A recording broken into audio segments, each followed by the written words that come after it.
So I'm pretty sure now, yeah, I want to be a teacher. Do you, I mean, what do you think of your own experience of, having studied here in BGSU as opposed to other places, OSU or Princeton or different institutions? Was this the place that you think you got the best environment to do, to deepen your own thoughts about teaching, widen your scope? I think so. I mean, I'm really happy with my mentors and professors that I have at BGSU. I've always looked up to them.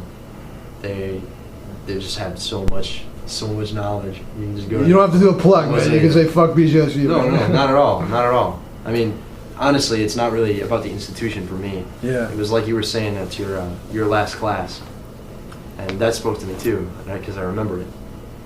You said something like, "Now this class right here, and even if you didn't remember anything from it, from here on out, you don't remember shit. Well, that's not the point.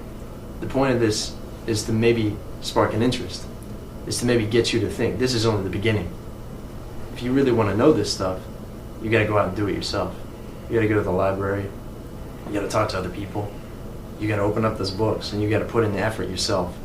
You're not gonna learn anything just going to classes, taking notes, jotting down information, and then regurgitating it on a test, and then forgetting it later.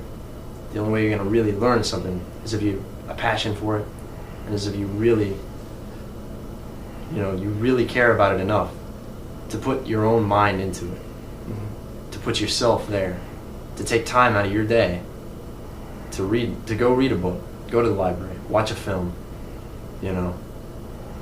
go to a play, whatever. If you really care about it enough, then you will learn something.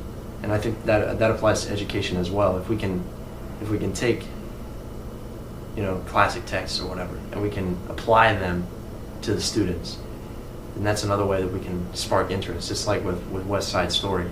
I think that came out and as an attempt to get people to be interested in Shakespeare, to get people to be interested in Romeo and Juliet, and to apply it to the modern day, to the modern person who knows about gangs, the sharks, etc.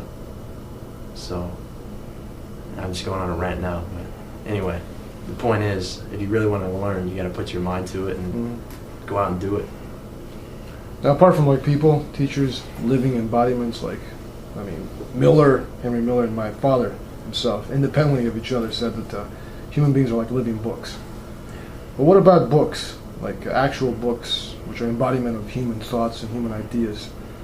I know that you're really enamored of Murakami Haruki's work, as opposed to Satomi's take on it, let's say.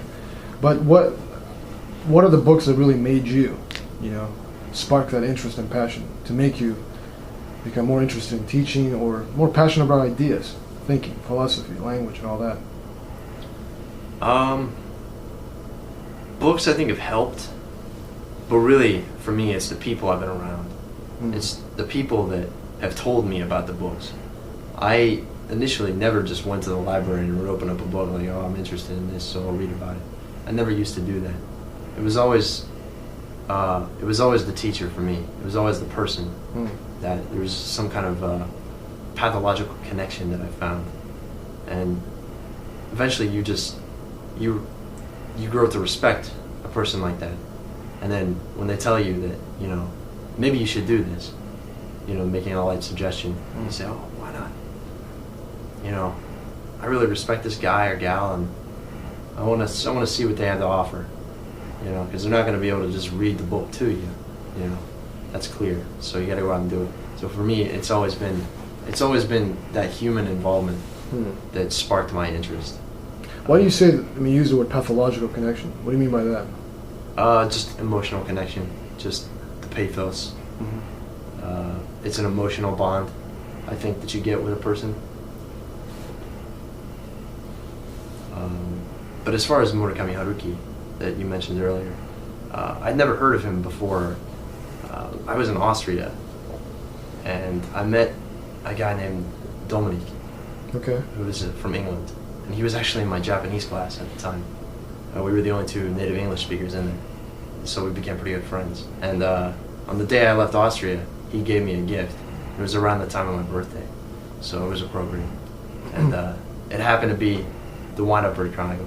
by Murakami Really? Haruki. So you first time you got to know Yeah. Murakami was in Austria as a gift from an English dude? Gift from an English Wow, dude. seems and, so and I appropriate. really respected the guy a lot. I mean, he was a good buddy of mine. Oh, no wonder Guy. why. So I kept wondering why you have an Yeah. English edition. Yeah, of that's why I Wind Up have the Bird. English edition. Okay. Yeah.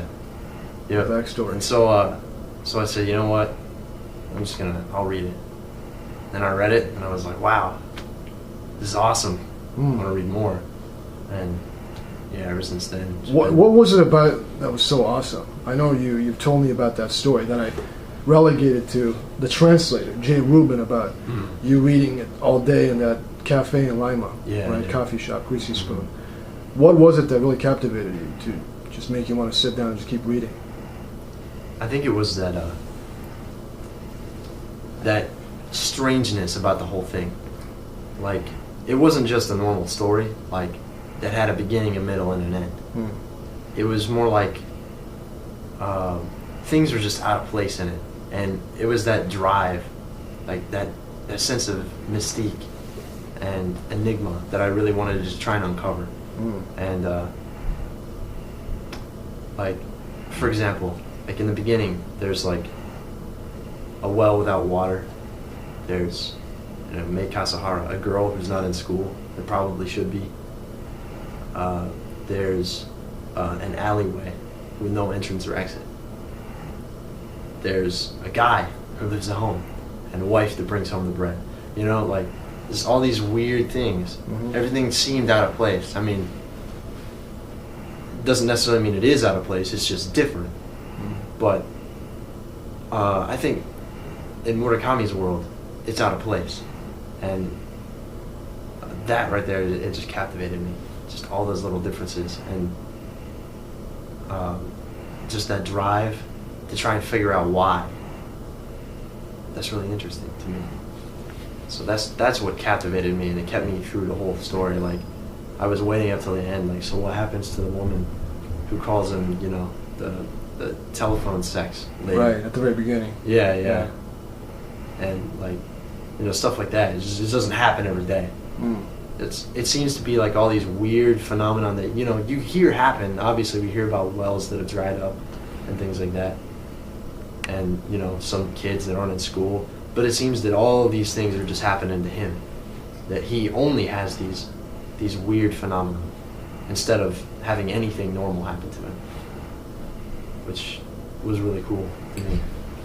Do you think, Satomi doesn't think there's much meaning to these things, these weird phenomena? They're just sort of excess of style, right? Postmodern and all that. Do you think there are symbolic significance to what Murakami's writing? Or is it just a sensation of weirdness that he's creating? I mean, I know that when you talked about your interpretation or your reading of some passages from Murakami's Wind Up Bird, you utilized Kant, you talked about different philosophers, Descartes and so on. Are those theories or ideas really what Murakami's trying to say? I mean, I'm not saying that he's quoting these philosophies, but is there actual meaning to what he's doing? Or is it just sort of a play of style and plot and characters with no, meaning except the intimation of meaning? Right? Well, being a student of linguistics, to me, a symbol can be anything. It can mean anything to anyone at any time, in any place. And so you can take a work of literature and we can propound that maybe Murakami meant these things. Maybe he didn't. I don't know what he intended. I never talked to him or heard him talk about it, honestly. But to me, it could have meaning, or to you, it could have meaning, or to Steve. If you find the meaning there, then why not? Yeah. Why can't that be a meaning to you? Why does it have to be a universal meaning? Is my question.